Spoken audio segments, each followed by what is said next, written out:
We are now just after Thanksgiving, and our poinsettias are just ripening up. And so we'll take a look at first this traditional red poinsettia, and this is the time of year that most people will be out in the stores starting to buy their poinsettias for home decoration. And the characteristics that you're primarily looking for on your poinsettia is that it's fresh. And most of the plants in the store this time of year should be quite fresh, but the thing that you can do to kind of verify that the plants are healthy and going to perform well at home is to look at the center of the flowers. In the center here, in the midst of all the red bracts, are what are called cyathia, the true flowers, and they should look healthy and be present on the plant. If you look at a poinsettia in a store and the cyathia have fallen out or have disappeared, that is a sign of a plant that's a bit overripe and probably should be avoided. When you take them home, there are a few things to keep in mind. You need to provide the right temperature, water, and light for the plant to thrive for multiple weeks and still be looking good come New Year's Day. In terms of light, you want to have the plant near a window that allows some bright light. You don't want the plant in the darkest part of your house. The plant needs to be able to do photosynthesis in order to continue to grow well. In terms of temperature, we really are just trying to avoid extremes. We don't want freezing temperatures. Anything below 40 can be a problem on poinsettia. Anything above 80 can also be a bit problematic.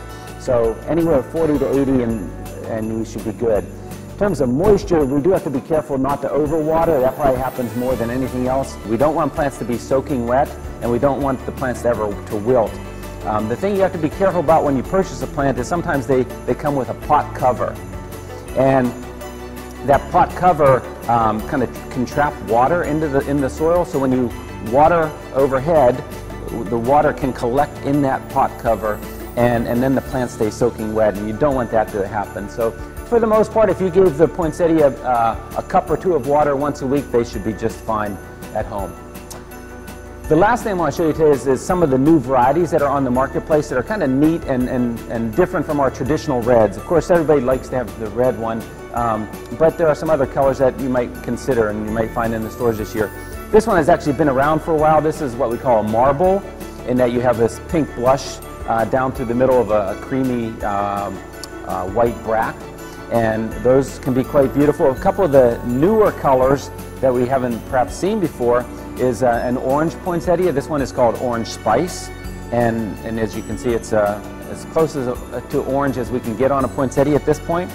We actually have some odd colors that you would normally not think of as poinsettia colors. This is a gold, and these are actually being marketed as more of a Thanksgiving Day plant, so it has more of that autumn color.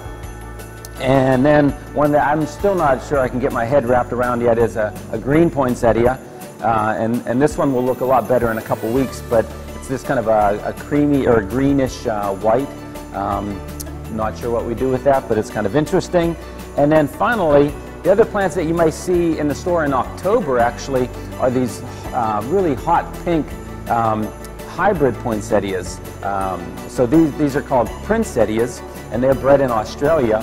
And they have smaller bract than a poinsettia, but really brilliant pink colors that what you'll see these being sold for in October is for the Susan Komen Breast Cancer Awareness Month.